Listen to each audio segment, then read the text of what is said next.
నమస్తే, welcome to Andhra times. నేను మీ ఆదిత్య. ముందుగా బులెటిన్ హెడ్లైన్స్. షర్మిల కాంగ్రెస్లో చేరితే 40 మంది ఎమ్మెల్యేలు హస్తం పార్టీ వైపు వెళ్తారు. రఘురామకృష్ణరాజు.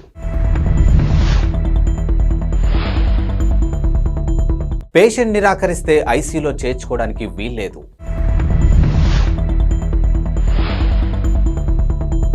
కొలరాడో సుప్రీంకోర్టులోకి తుపాకీతో చొరబడ్డ దుండగుడు.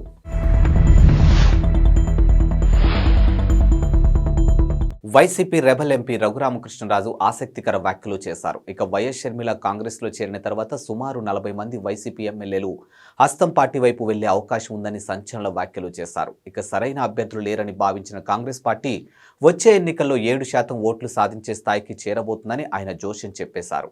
ఇక వైసీపీ గెలుపులో కీలక పాత్ర పోషించినటువంటి క్రైస్తవులు ఇక షర్మిల వైపు చూస్తారని విశ్లేషించారు. షర్మిల భర్త అనిల్ రానున్న ఏపీ అసెంబ్లీ ఎన్నికల ప్రచారంలో కీలక పాత్ర పోషిస్తున్నారని తెలియజేశారు. ఇక గతంలో ఆయన తన బావ జగన్ గెలుపు కోసం కృషి చేశారని ప్రస్తావించారు. రాష్ట్రంలో పెద్ద సంఖ్యలో ఉన్నటువంటి క్రిస్టియన్లు, ముస్లింలు మద్దతుతో కాంగ్రెస్ పార్టీ వచ్చే ఎన్నికల్లో కొన్ని సీట్లు గెలిచినా అతిశయోక్తి లేదని పేర్కొన్నారు. ఈ మేరకు ఆయన మంగళవారం మీడియాతో మాట్లాడారు. కాంగ్రెస్లో చేరాలని షర్మిల నిర్ణయం తీసుకోవడంపై వైసీపీకి ఒక పెద్ద ప్రమాదం లాంటి పరిణామాన్ని వ్యాఖ్యానించారు. ఇక వైకాపాలో టికెట్ దక్కిన నేతలంతా ఇప్పుడు కాంగ్రెస్ తరఫున పోటీ చేస్తారని, కాంగ్రెస్ తిరిగి పుంజుకున్న తర్వాత వైసీపీ కనుమరుగవడం ఖాయమని అన్నారు. రానున్న అసెంబ్లీ ఎన్నికల్లో మా పార్టీకి 30 నుంచి 35 స్థానాలు వస్తాయని గతంలో నేను చెప్పాను. కానీ ఇప్పుడు ఆ సంఖ్య 20 లోపే ఉంటుందని ఆయన రఘురామకృష్ణ తెలియజేశారు. వైకాపాకు ఇప్పటి వరకు దన్నుగా ఉన్నటువంటి ముస్లిం, క్రిస్టియన్ ఓట్లు కాంగ్రెస్ వైపు మళ్లున్నాయి. సీఎం జగన్ ను భరించే నాయకులు ప్రజల్లో, రాష్ట్రంలో ఎవరూ లేదని విమర్శించారు. అన్ని వర్గాల ఆగ్రహ వేషాలు వచ్చే ఎన్నికల్లో వైసీపీని ఓడిస్తాయని అభిప్రాయపడ్డారు. రోగి నిరాకరిస్తే హాస్పిటల్ యాజమాన్యాలు ఐసీయూలో చేర్చుకోవడానికి వీల్లేదని కేంద్రం స్పష్టం చేసింది. ఇక పేషెంట్ బంధువులు అభ్యంతరం తెలిపినా పరిగణలోకి తీసుకోవాల్సిందని తెలిపింది. ఈ మేరకు ఐసీయూలో రోగులు చేర్చుకోవడంపై కేంద్ర ఆరోగ్య శాఖ మంగళవారం కీలక మార్గదర్శకాలు జారీ చేసింది. 24 మంది నిపుణుల బృందం ఈ మార్గదర్శకాలను రూపొందించినట్టు తెలుపుతుంది. అగ్రరాజ్యం అమెరికాలోని కొలరాడోలో సుప్రీంకోర్టులో సోమవారం అర్ధరాత్రి దాటాక కలకలం రేగింది. సాయుధుడైనటువంటి ఓ దుండగుడు సుప్రీంకోర్టు భవనంలోకి చొరబడి కాల్పులకు పాల్పడ్డాడు. అయితే పోలీసులు అతన్ని అదుపులోకి తీసుకోవడంతో అంతా ఊపిరి పీల్చుకున్నారు. ఇక కోర్టు భవనానికి తీవ్రమైన నష్టం కలిగించాలనే ఉద్దేశంతో దుండగుడు చొరబడ్డాడని పోలీసులు వెల్లడించారు. అయితే తుపాకీతో కోర్టు భవనంలోకి చొరబడ్డ వ్యక్తి ఎవరనేది ఇంకా వెల్లడి కాలేదని పేర్కొన్నారు. సోమవారం రాత్రి 1 గంట 15 నిమిషాల సమయంలో డౌన్ టౌన్ డెన్వర్లో ఓ భవనం వద్ద కారు ప్రమాదం జరిగింది.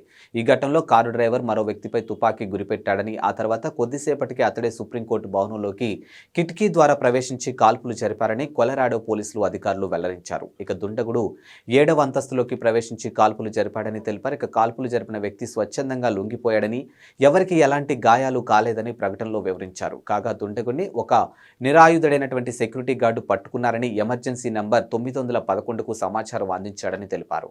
హైదరాబాద్లో ఇవాళ పెట్రోల్ బంకుల వద్ద కిలోమీటర్ల కొద్దీ వాహనాలు క్యూలో ఉండడం తెలిసిందే. ఇక దాంతో చాలా బంకుల వద్ద నో స్టాక్ బోర్డులు దర్శనమిచ్చాయి. ఇక పెట్రోల్, డీజిల్ ట్యాంకర్ డ్రైవర్ల సమ్మె నేపథ్యంలో పెట్రోల్, డీజిల్ దొరకవేమోన్న ఆందోళనలో వాహనదారులు పెట్రోల్ బంకుల వద్దకు పోటెత్తారు. ఈ నేపథ్యంలో తెలంగాణ పెట్రోల్ పంపుల అసోసియేషన్ శుభవార్త చెప్పింది. జనవరి 3 నుంచి పెట్రోల్ సరఫరా యథావిధిగా కొనసాగుతుందని, ఎవరూ ఆందోళన చెందాల్సిన అవసరం లేదని తెలంగాణ పెట్రోల్ పంపుల అసోసియేషన్ అధ్యక్షుడు అమరేందర్ రెడ్డి వెల్లడించారు. ఇక పెట్రోల్ ట్యాంకర్లు డ్రైవర్లు ముందస్తు సమాచారం ఇవ్వకుండా సమ్మెకు దిగారని, దాంతో సమస్య ఉత్పన్నమవుతుందని తెలిపారు. ఇక ట్యాంకర్లు డ్రైవర్లతో మాట్లాడి సమస్యను పరిష్కరించామని పేర్కొన్నారు. పెట్రోల్, డీజిల్ కొరత ఏర్పడిందన్న వార్తలు అవాస్తవమని అమరేందర్ రెడ్డి స్పష్టం చేశారు. ఇక ప్రస్తుత పరిస్థితులను ఉపయోగించుకొని కొందరు కృత్రిమంగా పెట్రోల్ కొరతను సృష్టించే ప్రయత్నం చేస్తున్నారని, వారిపై చర్యలు తప్పవని హెచ్చరించారు. అటు కేంద్రం కొత్తగా తీసుకున్నటువంటి చట్టంలో హిట్ అండ్ రన్ క్లాజ్కు వ్యతిరేకంగా దేశంలోని పలు రాష్ట్రాల్లో ట్రక్ డ్రైవర్లు సమ్మెకు దిగారు. ఈ సమ్మెలో పెట్రోల్, డీజిల్ ట్యాంకర్ల డ్రైవర్లు కూడా ఉండడంతో పలు చోట్ల పెట్రోల్కు విపరీతమైన డిమాండ్ ఏర్పడింది. బీజేపీపై తప్పుడు ప్రచారాలు నమ్మవద్దని, విష ప్రచారం చేసేవారి సంగతి పార్టీ చూసుకుంటుందని ఆ పార్టీ జాతీయ ప్రధాన కార్యదర్శి కరీంనగర్ ఎంపీ బండి సంజయ్ అన్నారు. కరీంనగర్లో ఆయన పార్టీ నాయకులతో సమావేశం నిర్వహించారు. ఈ సందర్భంగా మాట్లాడుతూ ఎన్నికల్లో కష్టపడ్డ వారికే స్థానిక సంస్థల ఎన్నికల్లో టిక్కెట్లు ఇస్తామని స్పష్టం చేశారు. ఇక రానున్న పార్లమెంటు ఎన్నికల్లో బీజేపీని అత్యధిక మెజార్టీతో గెలిపించాలని అన్నారు. త్వరలో 20,000 మందితో క్షేత్రస్థాయిలో కార్యకర్తల సమ్మేళనం నిర్వహిస్తామని వెల్లడించారు. ఇక బీఆర్ఎస్ ను కుకటి వేలతో పెకిలిద్దామని పిలుపునిచ్చారు. ఇక తెలంగాణ ఆర్థిక పరిస్థితి బాగా లేదని అన్నారు. ఇక ఉద్యోగులకు వేతనాలు కూడా డబ్బులు లేవని పేర్కొన్నారు. కాంగ్రెస్ పార్టీ ఇచ్చినటువంటి హామీలు ఏ మేరకు నెరవేరుస్తుందనేది దేవుడెరుగు అని పేర్కొన్నారు. పేర్కొన్నారు. ఇక కాంగ్రెస్ ఎన్నికల మేనిఫెస్టో అమలు చేయడం కష్టంగా కనిపిస్తుంది. అందుకే రేవంత్ రెడ్డి ముఖంలో నవ్వు కనిపించడం లేదని పేర్కొన్నారు. ఇక లోక్సభ ఎన్నికల తర్వాత కాంగ్రెస్ ప్రభుత్వం మనుగడ ఇబ్బందికరంగా మారిందని అన్నారు. ఇటీవలే 11 నియోజకవర్గాలకు ఇన్ఛార్జీలు మార్చుతూ తొలి జాబితా విడుదల చేసినటువంటి వైసీపీ అధినాయకత్వం తాజాగా మరికొన్ని అసెంబ్లీ లోక్సభ స్థానాల ఇన్ఛార్జి నియామకాలకు సంబంధించిన రెండో జాబితాను విడుదల చేసింది. నేడు 27 మందితో విడుదలైనటువంటి జాబితా చూస్తే పలువురు ఎంపీలను అసెంబ్లీ నియోజకవర్గాలకు పంపించినట్లు స్పష్టమవుతుంది. కాగా పార్టీ అధ్యక్షుడు వైఎస్ జగన్మోహన్ రెడ్డి ఆదేశాల మేరకు తాజా ఇన్ఛార్జి నియామకాలు చేపట్టినట్టు వైసీపీ కేంద్రం కార్యాలయంలో ఓ ప్రకటన వెల్లడించింది. ఇటీవలే ఇన్ఛార్జీల మార్పు అంశంతో వైసీపీలో అసంతృప్తులు చెలరేగాయి. ఇక తాజా జాబితా నేపథ్యంలో వైసీపీ నేతల స్పందనలు ఎలా ఉంటాయన్నది ఆసక్తికరంగానూ మారింది. నేటికి రెండో జాబితా పరిశీలిస్తే మాజీ మంత్రి శంకర్ నారాయణ ఈసారి అనంతపురం ఎంపీ స్థానం ఇన్ఛార్జిగా నియమితులయ్యారు. ఇక హిందూపురం ఎంపీ స్థానం నుంచి గోరంట్ల మాధవ్కు బదులు ఇవాళే పార్టీలో చేరిన జె శాంతాకు అవకాశం ఇచ్చారు. అరకు ఎంపీ స్థానం ఇన్ఛార్జిగా కొండగుల్లి భాగ్యలక్ష్మికి నియమితులయ్యారు. అరకు సిట్టింగ్ ఎంపీ గొండేటి మాధవి ఈసారి అరకు ఎంపీ స్థానం నుంచి ఎమ్మెల్యేగా పోటీ చేయనున్నారు. వైఎస్ఆర్టీపీ అధినేత్రి వైఎస్ షర్మిల ఇంట త్వరలో శుభకార్యం జరగనుంది. ఇక షర్మిల బ్రదర్ అనిల్ కుమార్ దంపతుల కుమారుడు రాజారెడ్డి ఓ ఇంటివాడు కాబోతున్నాడు. రాజారెడ్డి పెళ్లి ఫిబ్రవరి 17న అట్లూరి ప్రియాతో జరగనుంది. ఈ నేపథ్యంలో షర్మిల నేటి సాయంత్రం తనయుడు రాజారెడ్డి కాబోయే కోడలు అట్లూరి ప్రియాతో కలిసి ఇడుపులపాయ చేరుకున్నారు. అక్కడ తండ్రి వైఎస్ రాజశేఖర రెడ్డి సమాధిని సందర్శించారు. ఇక తనయుడి పెళ్లి పత్రికను తండ్రి సమాధి వద్ద ఉంచిన షర్మిల ఆశీస్సులు అందుకున్నారు. ఈ సందర్భంగా వారితో వైఎస్ విజయమ్మ కూడా ఉన్నారు. రానున్న లోక్సభ ఎన్నికల్లో తెలంగాణ బీజేపీ 17 స్థానాల్లో ఒంటరిగా పోటీ చేయనుందని, జనసేనతో పొత్తు ఉండకపోవచ్చని కేంద్ర మంత్రి బీజేపీ తెలంగాణ రాష్ట్ర అధ్యక్షుడు కిషన్ రెడ్డి పేర్కొన్నారు. ఇక మంగళవారం ఆయన మీడియాతో మాట్లాడుతూ పవన్ కళ్యాణ్ నేతృత్వంలో జనసేన ప్రస్తుతం ఎన్డీఏలో భాగస్వామిగా ఉందని స్పష్టం చేశారు. అయితే ఏపీలో పార్టీతో పొత్తు అంశంపై తమ మధ్య చర్చకు రాలేదని అన్నారు. ఇక బీజేపీ శాసనసభాపక్ష నేతలు అమిత్ షా వచ్చినప్పుడే ప్రకటించాల్సిందేనని, కానీ ఆలస్యమైందని పేర్కొన్నారు. ఢిల్లీ నుంచి పరిశీలకులు వస్తారని, వారు ఎల్పీపై ప్రకటన చేస్తారని తెలిపారు. అసెంబ్లీ ఎన్నికల్లో మహిళలకు, బీసీలకు తాము ప్రాధాన్యత ఇచ్చామని, లోక్సభ ఎన్నికల్లో వారికి ప్రాధాన్యత ఉంటుందని అన్నారు. ఇక పార్లమెంటు ఎన్నికల కోసం 90 రోజుల యాక్షన్ ప్లాన్ను సిద్ధం చేసినట్లు తెలిపారు. ఫిబ్రవరి చివరి వారం లేదా మార్చి మొదటి వారంలో ఎన్నికల షెడ్యూల్ రావచ్చని అభిప్రాయపడ్డారు. మెట్రో రైల్ రెండో దశ ప్రతిపాదనలపై డీపీఆర్ ట్రాఫిక్ స్టడీస్ త్వరగా పూర్తి చేయాలని ముఖ్యమంత్రి రేవంత్ రెడ్డి మంగళవారం అధికారులను ఆదేశించారు.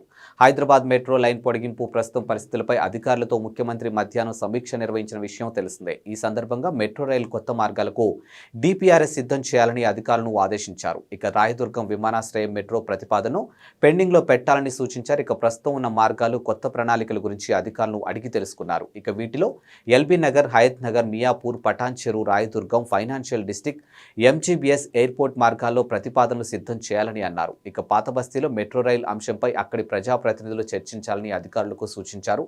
మతపరమైన, చారిత్రక కట్టడాలపై ప్రభావం పడకుండా రోడ్డు విస్తరణ కార్యక్రమాలు చేపట్టాలని అన్నారు.